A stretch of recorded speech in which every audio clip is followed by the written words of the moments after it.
कुमार और एक बार फिर से स्वागत करता हूं अपने YouTube चैनल पुष्पांजलि मल्टी स्पेशलिटी हॉस्पिटल में। और फ्रेंड्स, आज की इस वीडियो में आपको काफ़ी मज़ा आने वाला है क्योंकि आज मैं आपको मिलवाने जा रहा हूं पुष्पांजलि हॉस्पिटल में मौजूद फिजियोथेरेपिस्ट डॉक्टर से। और आज हम जानेंगे कि हमारी ज़िंदगी में फिजियोथेरेपी का कितना महत्व है और फिजियोथेरेपी न होने से हमें किन किन परेशानियों का सामना करना पड़ सकता है। तो फ्रेंड्स, जैसा कि मैंने आपको बताया, मेरे सामने मौजूद हैं डॉक्टर विलियम सर जो कि फिजियोथेरेपिस्ट हैं। और आज हम सर से जानेंगे फिजियोथेरेपी की कुछ कुछ टेक्निक्स के बारे में और सबसे पहले जानेंगे डॉक्टर विलियम सर के बारे में। तो सर, अपना एक छोटा सा इंट्रोडक्शन हमारे व्यूअर्स को दीजिए। Hi, a very good evening to all the viewers of Puspanjali Hospital YouTube channel. Myself, William. I had done my Bachelor in Physiotherapy (BPT) from Patna in 2010. Since last 10 years, I am practicing in Patna as a physiotherapist. Since Puspanjali Hospital get inaugurated, I am a consultant physiotherapist here. तो sir, आज का मेरा सबसे पहला सवाल ये है कि मेरे व्यूअर्स ये ज़रूर जानना चाहेंगे कि फिजियोथेरेपी है क्या। Physiotherapy may be defined as it is a specialized branch of medical science in which a physiotherapist will assess, plan, as well as implement the rehabilitative protocols of a patient who is suffering from physical disabilities. The physiotherapy treatment is given by the means of exercise therapy as well as it includes electrical modalities. अगर हिंदी में हम लोग समझने की बात करें तो कोई भी व्यक्ति, फिजियोथेरेपी एक चिकित्सा विज्ञान की वह शाखा है जिसमें कि कोई भी पेशेंट अगर वो फिजिकल डिसेबिलिटी से सफ़र कर रहा है, वो फिजिकल डिसेबिलिटीज़ न्यूरोलॉजिकल इशू के चलते हो सकता है, जैसे मान लीजिए कि पोलियो है, स्ट्रोक का पेशेंट है, पार्किंसनिज्म है, कोई भी ऑर्थोपेडिक कॉम्प्लिकेशन हो सकता है, वो पोस्ट प्लास्टर कॉम्प्लिकेशन है, पोस्ट फ्रैक्चर कॉम्प्लिकेशन है, या फिर और कोई भी इशू हो। सपोज बहुत सीवियर पेशेंट को पेन बहुत ज़्यादा है तो उसकी वजह से अगर कोई भी पेशेंट को फिजिकल डिसेबिलिटी है और उसका हम लोग ट्रीटमेंट जो है प्रॉपरली एक्सरसाइज थेरेपी और इलेक्ट्रोथेरेपी जिसको हम लोग बोलते हैं इलेक्ट्रिकल मॉडलिटीज़ के थ्रू करते हैं, तो ये चिकित्सा विज्ञान की इस शाखा को हम लोग प्रॉपरली फिजियोथेरेपी बोलते हैं। सर, अगर बात करें पुष्पांजलि मल्टी स्पेशलिटी हॉस्पिटल में एडमिट होने वाले पेशेंट्स की, तो ये कैसे पता चलता है कि किन पेशेंट्स को फिजियोथेरेपी की आवश्यकता है और कैसे डिसाइड करते हैं कि इनको फिजियोथेरेपी करने पर इनका जो रिकवर का चांसेस है वो बहुत जल्दी हो जाएगा। देखिए, सबसे पहले तो अगर हॉस्पिटल वाइज अगर एडमिटेड पेशेंट की बात की जाए जो कि आईपीडी पेशेंट होते हैं, तो उसमें every patient needs physiotherapy. Fact is that every patient needs physiotherapy for proper recovery as well as patient का अगर रिकवरी को प्रमोट करना है, पेशेंट की रिकवरी को अगर फास्ट करना है तो उसमें आप हर एक पेशेंट को फिजियोथेरेपी करवाइए। कुछ कुछ सर्टेन इंडिकेशंस हैं जिसमें कि फिजियोथेरेपी कॉन्ट्राइंडिकेटेड, जैसे कि एमआई का पेशेंट है, हार्ट अटैक का पेशेंट है, उसमें हम लोग स्टार्टिंग में पेशेंट को फिजियोथेरेपी हम लोग नहीं कर सकते हैं। अब अगर हम लोग कैटेगरी वाइज हम लोग स्टडी करें तो यहाँ पे पेशेंट एडमिट होते हैं न्यूरोलॉजी में, स्ट्रोक के पेशेंट एडमिट होते हैं, फिर आपको हेड इंजरी के पेशेंट एडमिट होते हैं। तो पहले इन दोनों की बात हम लोग करेंगे कि स्ट्रोक के पेशेंट और हेड इंजरी के पेशेंट में अच्छा physiotherapy play a vital role. सबसे पहले पेशेंट अगर एडमिट हुआ, स्ट्रोक का पेशेंट सपोज करिए कि एडमिट हुआ पेशेंट, तो उसमें दिक्कत जनरली होती है कि patient most of the patient getting unconscious रहता है, बेहोशी की हालत में रहते हैं पेशेंट, और पेशेंट का कोमा का स्केल अगर बहुत नीचे रहा तो हम लोग उसको मुंह में एक ट्यूब डालते हैं जो कि फेफड़ा में जाता है प्रॉपरली। अब फिजियोथेरेपी कहाँ पे कारगर होगा? सपोज करिए कि एक पेशेंट बेड रिडन है, वो स्ट्रोक का पेशेंट है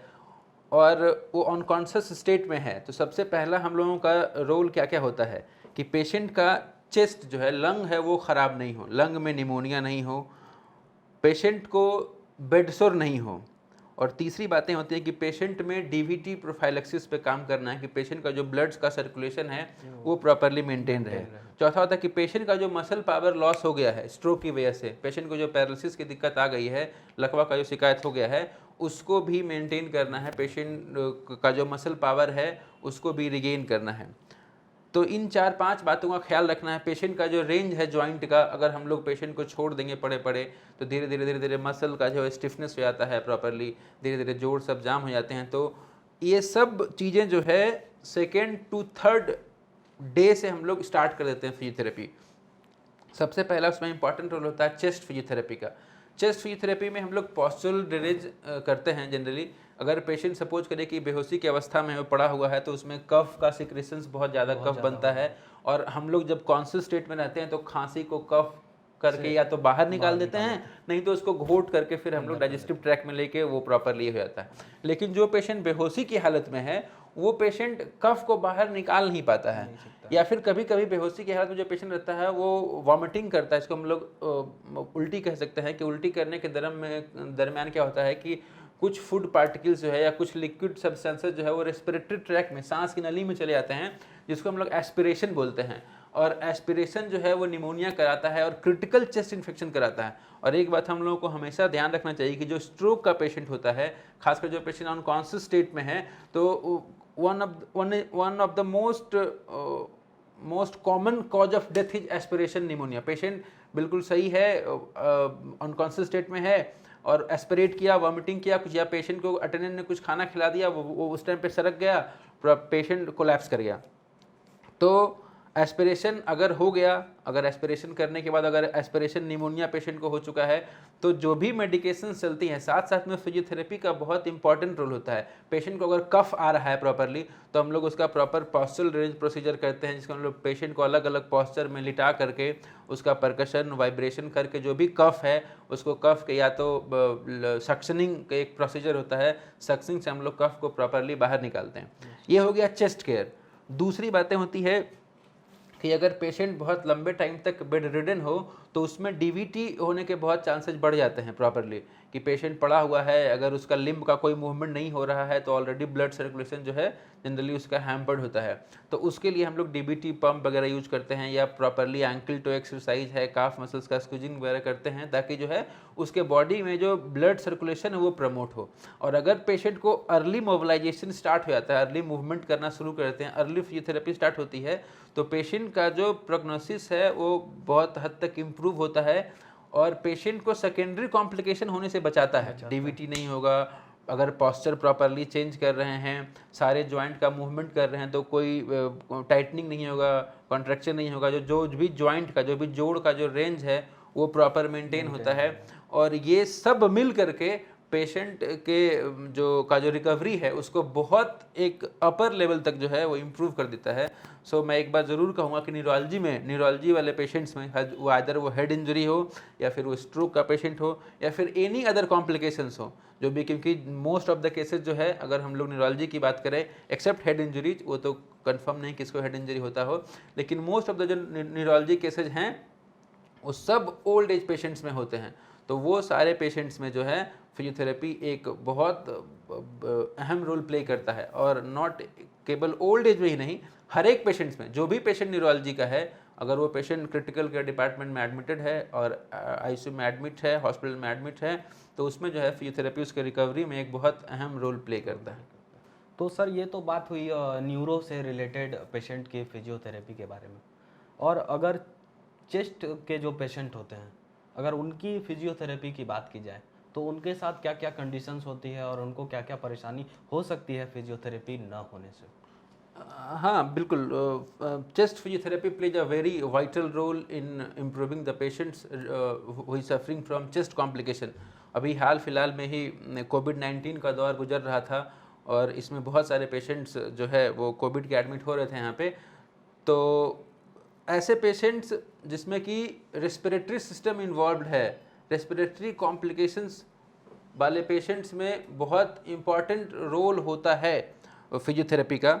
उसमें हम लोग अभी जो कोविड का पेशेंट था उसमें सब लोग जान रहे थे कि ऑक्सीजनेशन लेवल, सैचुरेशन लेवल जो है वो पेशेंट का बहुत नीचे जा रहा था। तो उसमें डीप ब्रीदिंग एक्सरसाइजेज जो हैं, डायफ्रामेटिक ब्रीदिंग, अलग अलग ब्रीदिंग एक्सरसाइजेज कुछ है, इंसेंटिव स्पायरोमेट्री है ये, और पॉस्चरल ड्रेनेज है प्रॉपरली। तो ये सब जो है बहुत इंपॉर्टेंट रोल प्ले कर रहा था पेशेंट के चेस्ट को प्रॉपरली इम्प्रूव करने में, पेशेंट का जो रेस्पिरेटरी मसल्स है, बिकॉज इस कंडीशन में क्या हो रहा था कि बहुत कॉमन कॉज है निमोनिया हो जाना, निमोनाइटिस होना चेस्ट में, और उस निमोनाइटिस में जो है प्रॉपरली पॉस्चरल ड्रेनेज करिए, इंसेंटिव स्पायरोमेट्री कराइए और डीप ब्रीदिंग एक्सरसाइज करवाइए अलग अलग प्रोटोकॉल्स में, और पेशेंट को अर्ली मोबिलाइज करने से पेशेंट को का जो इम्प्रूवमेंट है उसको बहुत हद तक मैनेज किया जा सकता है। और सर बात की जाए अगर ऑर्थो से रिलेटेड जो भी परेशानियां होती हैं या जो सर्जरीज ऑर्थो सर्जरीज होती हैं तो उसमें क्या रोल है फिजियोथेरेपी का? हाँ, ऑर्थो में तो बहुत बड़ा रोल है ही। सब लोग जानते हैं कि जो ऑर्थोपेडिक रिहैबिलिटेशन है, it's a very developed branch. Ortho में जैसे यहाँ पे किसी भी पेशेंट की सर्जरी होती है तो पोस्ट सर्जिकल कॉम्प्लिकेशन जो होता है, किसी भी, जैसे मैं सपोज करिए कि फीमर का फ्रैक्चर है, वो अगर फ्रैक्चर हुआ हो तो हम लोग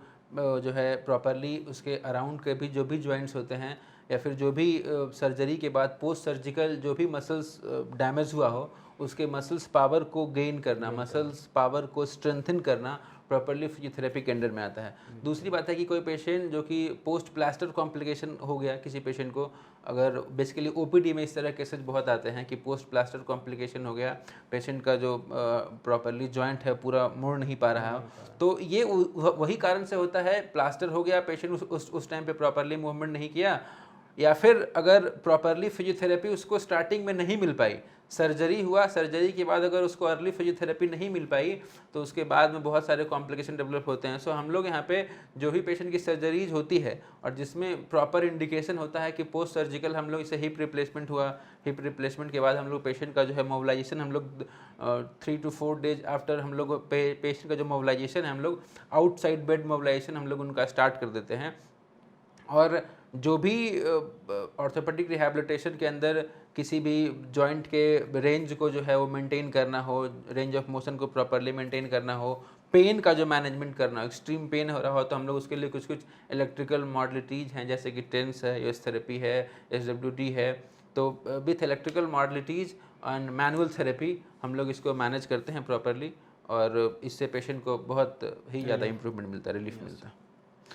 इसके अलावा एक और, जैसे स्पाइनल सर्जरीज की बात हम लोग करते हैं, तो स्पाइन में जो भी सर्जरीज होती है, सपोज करिए कि लंबर स्पाइन है, डॉर्सल स्पाइन है, सर्वाइकल स्पाइन है, अगर पैराप्लीजिया, क्वाड्रिप्लीजिया बहुत कॉमन केसेज हैं यहाँ पे। आजकल पेशेंट अगर फॉल फ्रॉम हाइट का पेशेंट मिल गया, उसका दोनों पैर काम नहीं कर रहा, उसकी सर्जरीज हो गई, सर्जरी होने के बाद उसका प्रॉपर सेंसेशन नहीं है पैर में, तो उसमें एक अहम रोल प्ले करता है फिजियोथेरेपी। फिजियोथेरेपी कराने से जितना हम लोग पेशेंट को इस तरह से रिहैबिलिटेट करते हैं, सपोज करिए कुछ पेशेंट में अगर कंप्लीट लॉस हो चुका है, कंप्लीट स्पाइनल कॉर्ड इंजरी है और उसका थोड़ा सा भी पैर में सेंसेशन भी नहीं है और कोई मूवमेंट भी नहीं है, तो हम लोग पेशेंट को इस लेवल पे रिहैबिलिटेट कर देते हैं कि पेशेंट अपना जो उसका जो नॉर्मल लाइफ है, नियर नॉर्मल लाइफ है, वो जल्दी से जल्दी उसको उसमें वापस हो सके। पेशेंट का व्हील चेयर मोबिलाइजेशन है, पेशेंट के अपर लिम्ब को या रेस्पिरेटरी मसल्स को इस लेवल पे स्ट्रेंथन कर देते हैं कि अगर दोनों पैर में ताकत थोड़ा कम भी हो तो हम लोग अपर दोनों हाथ के पावर को थोड़ा सा और इम्प्रूव करके, ताकि वो व्हील चेयर पर मोबिलाइज करके अपना सारा जो डेली टू डेली एक्टिविटीज़ है उसको प्रॉपरली मैनेज कर सके। बिकॉज अगर किसी पेशेंट का सपोज करिए कि पैर में 0 पावर है और अगर उसका प्रॉपरली फिजियोथेरेपी अगर नहीं किए या उसको प्रॉपर ट्रेनिंग नहीं दिए कि कैसे उसको व्हील चेयर पर मोबिलाइजेशन करना है, प्रॉपर सारा फंक्शन करना है, सो पेशेंट गेट डिप्रेस्ड, वो बहुत जल्दी डिप्रेशन में चला जाएगा, उसको कुछ पता ही नहीं चला कि क्या क्या हो सकता है। अगर पैराप्लीजिया का जो पेशेंट होता है जिसको मतलब उसमें बेड सोर एक बहुत कॉमन कॉम्प्लिकेशन है, तो हम लोगों को ट्रीट करना होता है पेशेंट को, साथ साथ पेशेंट के अटेंडेंट को, कि इस तरीके से आपको इतना मेहनत करना पड़ेगा, आपको रेगुलरली पॉस्चर चेंज करना है, रेगुलरली बैक केयर करना है, और ये सब कॉम्प्लिकेशन डेवलप हो सकते हैं, इससे आपको बचने के लिए क्या क्या करना है, वो सारी ट्रेनिंग हम लोग फिजियोथेरेपिस्ट, एज ए फिजियोथेरेपिस्ट हम लोग पेशेंट के अटेंडेंट को और पेशेंट को दे देते हैं। और हम लोग कोशिश करते हैं कि पेशेंट को व्हील चेयर मोबिलाइजेशन तक कम से कम ला दिया जाए, ताकि फिर पेशेंट प्रॉपरली अपना जो अल्टरनेटिव जॉब है वो डेली रूटीन जो है वो कर सके, और उसमें patient getting very happy. Sir ये तो बातें हो गई हॉस्पिटल में एडमिटेड जो पेशेंट होते हैं उनकी, और अगर जानना चाहें कि हमारे डेली लाइफ में बहुत सारे ऐसे नॉर्मल लोग भी हैं जो मतलब जिनको कॉम्प्लिकेशन होता है, कॉम्प्लिकेशन हो जाते हैं घर में ही, बैठे बैठे घर में ही कुछ कॉम्प्लिकेशन हो गया, तो वो घर में ही किस तरह से अपने डेली रूटीन में उस चीज़ को कुछ फिजियोथेरेपी ऐसे हैं जिनको वो ऐड करें जिनसे वो सारी परेशानियां ना हो? हाँ, बहुत बहुत सारा ऐसा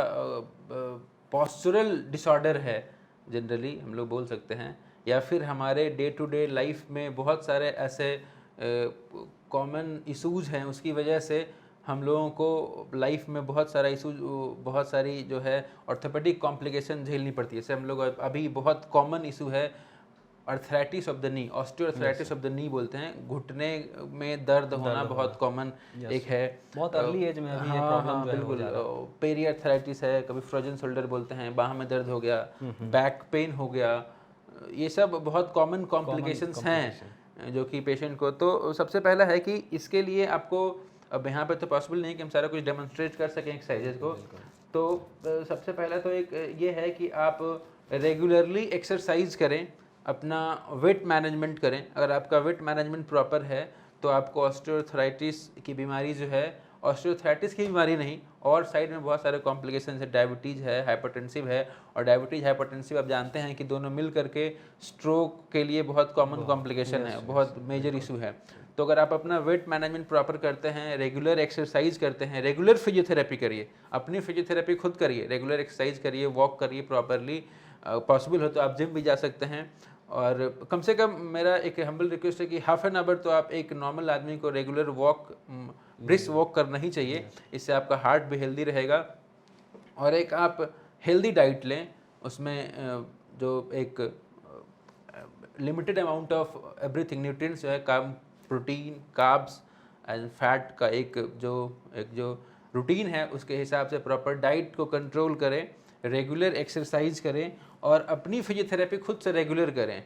तो इससे आप एक हेल्दी लाइफ जी सकते हैं। और इससे जो बहुत सारा इशू है, ऑस्टियोआर्थराइटिस है, ये सब कॉम्प्लिकेशन, बैक पेन है,